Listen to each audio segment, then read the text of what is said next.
The way you think of me says nothing about me, but a lot about you.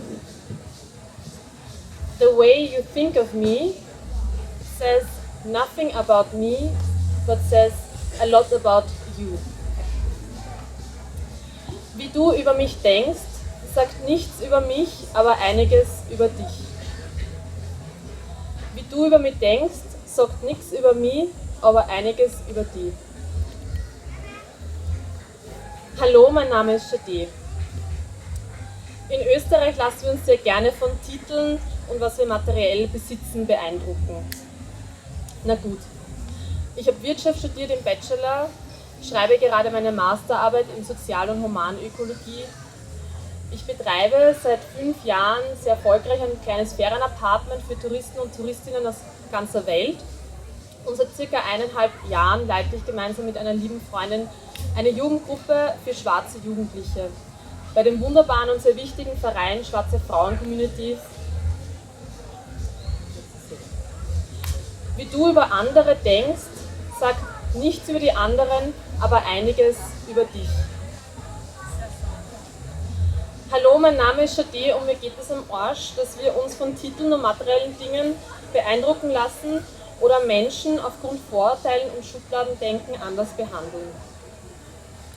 Materiell besitzen tue ich übrigens, gemessen an Geld, nicht so viel, schätze mich aber trotzdem oder gerade deswegen sehr glücklich. Auch was meine Titel angeht, bin ich sehr froh, wenn ich meine Masterarbeit endlich hinter mir habe und somit das Akademische hinter mir lassen kann, um mich den Dingen mehr zu widmen, die mich tatsächlich glücklich machen. Hallo, mein Name ist Shadi und ich liebe es, in der Natur zu sein, mich mit alten Traditionen und Wissen zu beschäftigen, um mich dafür einzusetzen, dass wir auf einer gerechten und besseren Welt für alle leben. Dabei merke ich mittlerweile immer mehr, dass dieser Wunsch nach einer besseren und gerechten Welt für alle zuerst einmal bei sich selbst anfängt. Die Welt verändert sich automatisch, wenn wir mehr Verantwortung für unsere Gedanken, Worte und Taten übernehmen. Wenn wir uns selber bewusst werden, wie wir unser Umfeld hier und in der Ferne beeinflussen. Ich wünsche mir, dass wir uns ehrlicher begegnen, mehr Verständnis und Mitgefühl zeigen und uns in unserer Unterschiedlichkeit akzeptieren und gegenseitig feiern. Und gleichzeitig wünsche ich mir, dass wir erkennen, dass wir uns alle eigentlich sehr ähnlich sind. Vor einem Jahr, damals mit noch etwas mehr von meinen wunderbar krausen Haaren, habe ich dieses Interview für den ORF gegeben und ich muss sagen, seitdem hat sich mein Blick auf die Thematik Rassismus schon nochmal um einiges verändert. Und gleich mal vorab, ich möchte jetzt inhaltlich gar nicht mal so tief in diese Themen eintauchen, weil das eigentlich nicht meine Aufgabe ist und ihr werdet mich am Ende meiner Rede besser verstehen, warum. Bevor ich aber weiter spreche, würde ich euch alle ersuchen, angefangen mit der ersten Reihe und dann bis hin zur letzten Reihe, dass ihr alle aufsteht und mit euren Bänken ein Stückchen näher zur Bühne rückt. Wenn ihr das alle gemeinsam macht, schaffen wir das sicher in 1-2 Minuten. Ich weiß, ihr habt es euch schon gemütlich gemacht, aber wir schaffen das sicher alles sehr gut. Wie nahe hättest du uns? Wie nahe ihr kommen wollt. Jetzt schon fast. Ich bin involviert. Jetzt.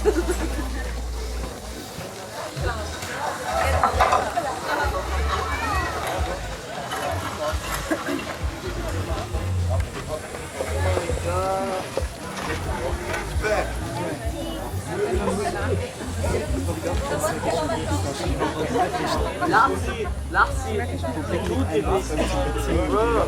Ist noch weg. Nein. Tut die nicht. Braucht ihr Hilfe? Ist da irgendein Tier, bei dem ihr euch fürchtet? Riesige Spinne. Eine riesige Draufgesessen. Spinne. Okay, das klappt viel besser, als ich mir das in Gedanken vorgestellt habe. Super, vielen Dank. Als mich die liebe Margot, ich weiß jetzt nicht, ob sie jetzt da ist oder schon wieder irgendwo rumfleucht, das ist die Hauptorganisatorin vom Kasomama und ein mir sehr wichtiger Mensch seit meiner Geburt. Und sie hat mich jedenfalls gefragt, ob ich nicht gern was zu dieser Doku sagen möchte. Und natürlich habe ich dann gesagt, ich kann gern was zu dieser Doku sagen und liebe das natürlich sehr, wenn man mir die Freiheit lässt. Ich habe mir dann überlegt, ob ich darüber rede, inwiefern 400 Jahre Kolonialismus unser heutiges Leben nach wie vor prägt. In unseren Strukturen und in unserem Denken. Zum Beispiel, warum wir, wenn wir Ausländer hören, eher an einen Türken denken als einen Norweger und was automatisch mitschwingt, wenn wir diese zwei Nationalitäten hören. Ich habe mir überlegt, darüber zu sprechen, wie sich der Kolonialismus nach wie vor strukturell in unserer Bildung, in den Medien, in der Berufswelt und im Alltag zeigen und damit Menschen bestimmte Eigenschaften benachteiligen, die nicht der Mehrheitsgesellschaft angehören.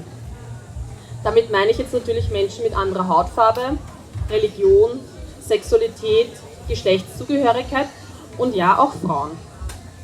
Obwohl 51% der Menschen in Österreich Frauen sind oder, sagen wir es anders, dem weiblichen Geschlecht zugeordnet werden, gibt es ja noch immer unglaublich viele Bereiche, wo man es komisch findet, wenn das eine Frau macht. Einzig und allein, weil sie eine Vagina hat. Die gehören dann auch nicht zur akzeptierten Mehrheitsgesellschaft. Das Gleiche gilt für Männer, die nicht dem gesellschaftlich akzeptierten Rollenbild eines Mannes entsprechen. Ich finde das übrigens super, auf der Bühne Vagina zu sagen. Ich habe überlegt, davon zu erzählen, wie die europäische Kolonialzeit sich 400 Jahre lang durch Gewalt, Mord und Versklavung Ressourcen und Ländereien angeeignet hat und darüber, dass viele dieser Ressourcen nach wie vor mit genau diesen Mitteln von der westlichen Welt ausgebeutet werden und in deren Besitz sind. Ich habe mir aber auch überlegt, darüber zu sprechen, inwiefern Kulturen in Afrika und Lateinamerika das heutige Europa so positiv prägen, wie es eben ist, und diese Einflüsse in den Bereichen Technik, Bildung, Medizin, Architektur und so weiter nach wie vor aufgrund der bestehenden Strukturen vertuscht werden. Übrigens, diese kulturelle Aneignung, das nennt man eben kulturelle Aneignung oder auf Englisch ist es noch geläufiger unter Cultural Appropriation. Durch materiellen Besitz, der in der westlichen Welt angestrebt wird, glauben viele, dass wir hier in Europa ja ach so entwickelt sind, weil wir eben materiell gesehen mehr haben als andere Länder. Die kapitalistische Wirtschaftsweise und der westliche Konsum sind hauptverantwortlich für die Zerstörung von Lebensräumen, von Menschen und Tieren weltweit und unter anderem Auslöser für die Fluchtgründe vieler Menschen. Übrigens, würde jeder Mensch auf der Welt so leben wie der durchschnittliche Österreicher oder die durchschnittliche Österreicherin, wenn die Ressourcen, die die Mutter Erde uns für ein Jahr gibt, bereits Mitte April aufgebraucht. Zum Vergleich, ich weiß, dass man sich eine Gigatonne nicht so gut vorstellen kann, es ist auf jeden Fall verdammt viel. Ein durchschnittlicher Europäer oder Europäerin oder eine Person, die in Europa wohnt, verbraucht 25 Gigatonnen im Jahr an Ressourcen für das eigene Leben pro Person pro Jahr. In Indien zum Beispiel sind es 4 Gigatonnen, in Amerika sind es 37. Mit Amerika meine ich USA natürlich. Das und viele andere Fakten haben mir gezeigt, dass der Begriff entwickelt eigentlich kritischer gesehen werden muss und es mit Vorsicht zu genießen ist, was oder wen wir als entwickelt bezeichnen. Es braucht ein Bewusstsein dafür, wie unsere Lebensweise woanders negative Konsequenzen mit sich zieht. Es braucht ein gemeinsames, wertschätzendes Miteinander, um jetzigen und zukünftigen Generationen weltweit ein gutes Leben zu ermöglichen. Dabei braucht es sicherlich eine Neuordnung von dem, wie wir unser Glück und unsere Zufriedenheit definieren und wie wir unser gesellschaftliches Miteinander gestalten. Warum es aber keinen detaillierten Vortrag über all diese Dinge meinerseits braucht, möchte ich euch gleich erzählen. Ich setze mich jetzt aktiv und bewusst mit meinen Rassismuserfahrungen seit ca. 2,5 Jahren auseinander. Ich bin jetzt 28 Jahre alt. Einige meiner Erfahrungen waren so dramatisch, sodass ich einiges nur von meiner Oma weiß, weil ich sie selbst verdrängt habe und deswegen einfach nicht mehr weiß. Bis vor kurzem habe ich überhaupt nicht darüber gesprochen, inwiefern diese immer wiederkehrenden Begegnungen und Erlebnisse mich beeinflusst haben und nach wie vor beeinflussen. Dabei ist mir erst vor wenigen Monaten etwas sehr Interessantes aufgefallen, was mir bis dahin nicht bewusst war und generell viel nicht bewusst zu sein scheint. Wenn über Rassismus gesprochen wird, sprechen eigentlich fast ausschließlich direkt Betroffene. Rassismus ist nicht nur Teil der Geschichte von schwarzen Menschen, Rassismus ist auch ein Teil der Geschichte von weißen Menschen. Kolonialzeit, die Versklavung von Menschen und deren noch jetzt spürbaren Folgen sind auch die Geschichte weißer Menschen.